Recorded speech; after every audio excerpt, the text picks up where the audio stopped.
Olá, meus amores, tudo bem com vocês? Espero que sim. Hoje te convido para mais uma aula de história. E aí, tá dando tudo certo aí? Seus estudos? Vai dar tudo certo, tá? Só tende a melhorar. Então, hoje você vai pegar o seu caderno 1, tá? No capítulo 2, que nós vamos dar continuidade aí ao assunto que nós vimos na aula passada. Nós vimos na aula passada a questão da crise e a queda do segundo reinado, né? O fim ali de Dom Pedro II. E agora nós vamos trabalhar a questão da República, a Primeira República. Então, o que nós vamos trabalhar hoje? A fundação da República, a República da Espada, que é um dos períodos dessa Primeira República, a República Oligárquica e a modernização e a exclusão. Então, antecedentes. Isso aqui seria um resumo do que a gente viu na aula passada, né? O que fez com que fosse proclamada a República aqui no Brasil.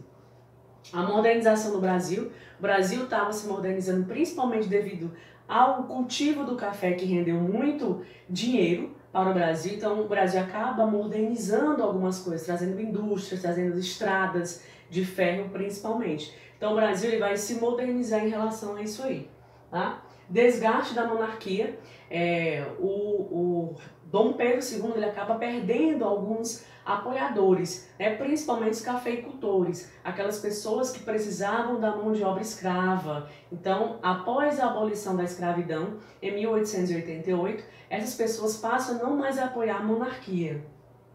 Republicanismo, então você tem pessoas que deixam de apoiar a monarquia e passam agora a desejar ter um Brasil republicano. E a abolição da escravidão. Atritos entre a coroa, entre Dom Pedro II, o seu governo, e a igreja e o exército.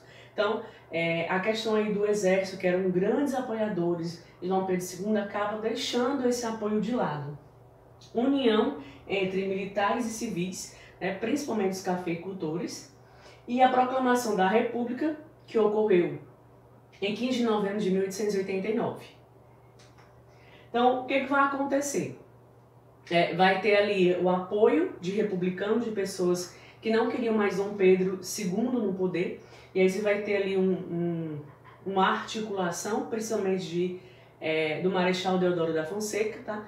Que aí retirou Dom Pedro II e instalou a República.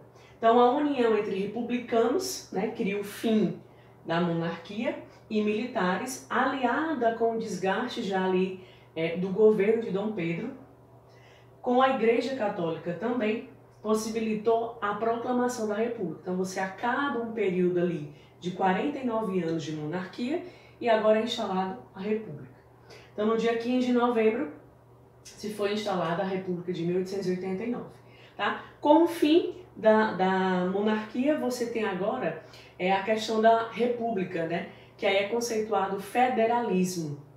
É colocado como federalismo. O que seria o federalismo? É um sistema político, gente, onde os estados, as províncias ali teriam autonomia. Eles poderiam fazer obras, leis, contanto que essas leis não fossem superior à Constituição brasileira.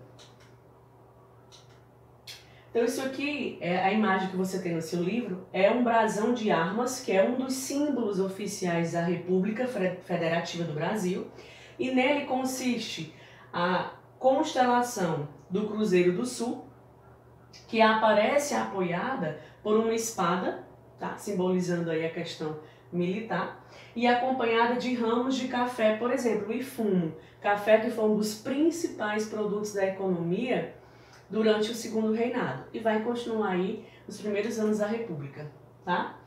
Esse período republicano, ele é dividido em algumas fases. Você tem aqui a primeira dela, a Primeira República, ou também chamada República Velha. Por quê, professora? Porque ela vai durar entre 1889 até 1930, quando Getúlio Vargas ele sobe ao poder. Então, o que vai acontecer? Em 15 de novembro de 1889, acaba-se ali a monarquia e instala a república. Tá? E aí é feito um governo provisório, onde quem vai assumir esse governo durante algum período é o Marechal Deodoro da Fonseca. Certo? E aí ele vem lançam uma constituinte, que seria praticamente fazer uma constituição, e aí você vai ter uma disputa entre dois grupos. Os unitaristas, que eles eram a favor, por exemplo, de uma centralização de poder. E os federalistas, que eles apoiam, por exemplo, que há uma autonomia maior dos estados, da província. Então eles começam a disputar o poder aí. Então perceba que a república ela já não começa tão bem. Há uma Constituição de 1891, tá? Há uma elaboração de uma Constituição, onde essa Constituição ela foi promulgada. Não esqueça, promulgada é quando ela é votada, ela é decidida. E nessa Constituição, por exemplo, um dos pontos é o voto para maiores de 21 anos. Tá? Voto ainda só homens, as mulheres não podiam votar. Existia a separação entre a igreja e Estado, ou seja, você tinha essa liberdade de culto. Tá? E o vice, você tem Marechal, que foi escolhido como presidente da República, Marechal Deodoro da Fonseca, tá? De acordo com essa Constituição. E o seu vice foi Floriano Peixoto. Então você tem aí um governo militar. Tá? E aí nesse período do primeiro governo ali na República, o governo de Marechal Deodoro da Fonseca, vai acontecer o que a gente chama de Primeira Revolta da Armada. Foi uma revolta, gente, que aconteceu no Rio de Janeiro, onde partes ali da Marinha estava descontente com o que o Marechal Deodoro estava fazendo com eles. Por exemplo, o Exército estava ganhando muito mais em relação a salário, tá? E eles não aceitavam isso. Então eles queriam uma igualdade de salários ali entre os militares, tanto o Exército quanto a Marinha. Então as pessoas se revoltaram, por exemplo, tá? E desejavam, por exemplo, tirar Marechal, o Deodoro, por exemplo, da Fonseca. Até porque depois do governo provisório, de acordo com a Constituição, deveria ter, por exemplo, uma eleição, né? E aí eles desejavam ter maior participação na política, o que não estava acontecendo. Então essa revolta, a primeira revolta da Armada, aconteceu com o objetivo principal, tá? É que os marinheiros eles queriam uma igualdade ali de salários igual o pessoal do Exército. E aí, Deodoro da Fonseca ele acaba renunciando, ele passa 2 anos no poder, renuncia, e aí Floriano assume. Tá? De acordo com a Constituição de 1891, de acordo com essa Constituição, um presidente que passasse até 2 anos, menos de 2 anos, precisava ter uma nova eleição, mas Floriano não aceitava, era o vice de Marechal Deodoro. Então ele assume o poder. Então quando ele assume, muita gente já faz oposição a ele, não aceita esse governo de Floriano Peixoto. E aí acontece a segunda revolta da Armada, né? Porque muitos marinheiros ali eram contra Floriano no poder. Tá? Então vai ter uma disputa também entre o Partido Republicano Gaúcho e o Partido Federalista. Que aí lá na região sul, né, aqui do Brasil, acontece também uma revolução. Já estava acontecendo no Rio de Janeiro, que é essa revolta da Armada, e estava acontecendo essa revolta lá federalista. E aí os revoltosos ali da segunda revolta da Armada foram até o sul, se juntaram ali para fazer uma revolta. Só que o exército, né, do Floriano Peixoto, ele acaba vencendo esses revolucionários. Então é tanto que Floriano Peixoto ele acaba sendo conhecido como Marechal de Ferro, porque ele agia com muita rigorosidade. E aí há uma convocação de novas eleições, tá? E aí eu não disse, mas eu vou explicar para vocês. Por que é chamado de República da Espada? Porque os 2 primeiros presidentes, eles foram militares, né? Deodoro da Fonseca e depois Floriano Peixoto, tá?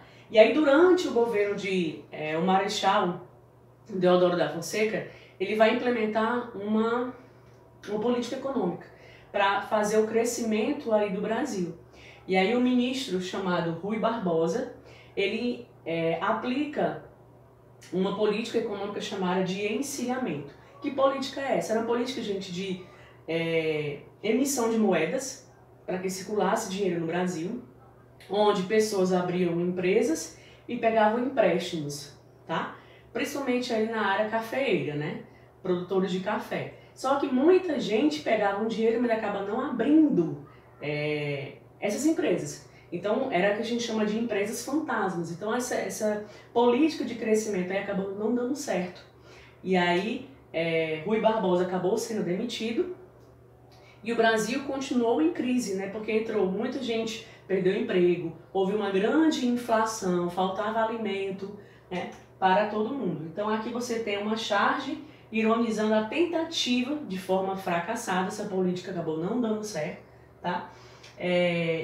De fazer o crescimento do Brasil.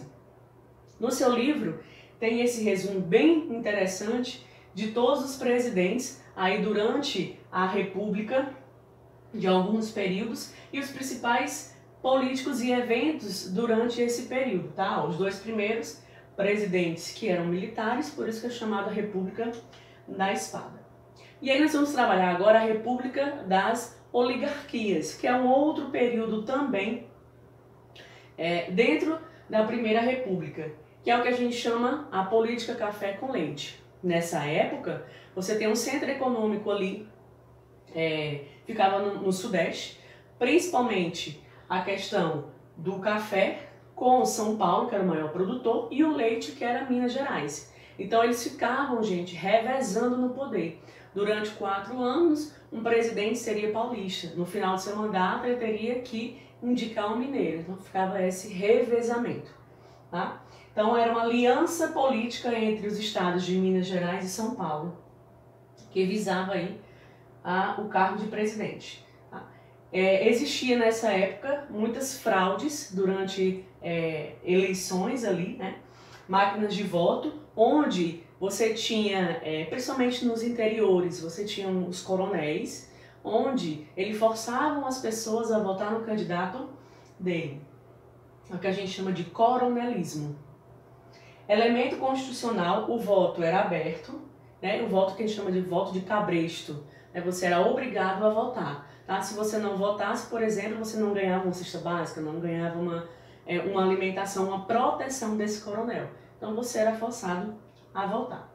É o que a gente chama de política de governadores. O governador, ele apoiava um político e o coronel também apoiava esse político. Então as pessoas à redondeza ali teriam que votar nesse político. Aqui nessa charge é bem interessante que você vai mostrar personagens que representam São Paulo e Minas Gerais, tá? Que seguram a cadeira presidencial da República. Então, justamente, a presidência da República está entre esses dois eixos bem importantes na política e na economia desse período, São Paulo e Rio de Janeiro. Tá? Enquanto os representantes dos demais estados eles vão protestar. Então, você tem principalmente aqui no Nordeste, vai ter algumas revoltas em relação a esse sistema. A Primeira República ela foi marcada pelo voto de cabresto. Aqui você tem, seria um eleitor, sendo levado, por exemplo, para poder votar. Tá? Então ele é levado ao cabresto, então ele vai fazer o que essa pessoa aqui determina. Tá? A Charte desenhista, ele publicara na revista Careta em fevereiro de 1927.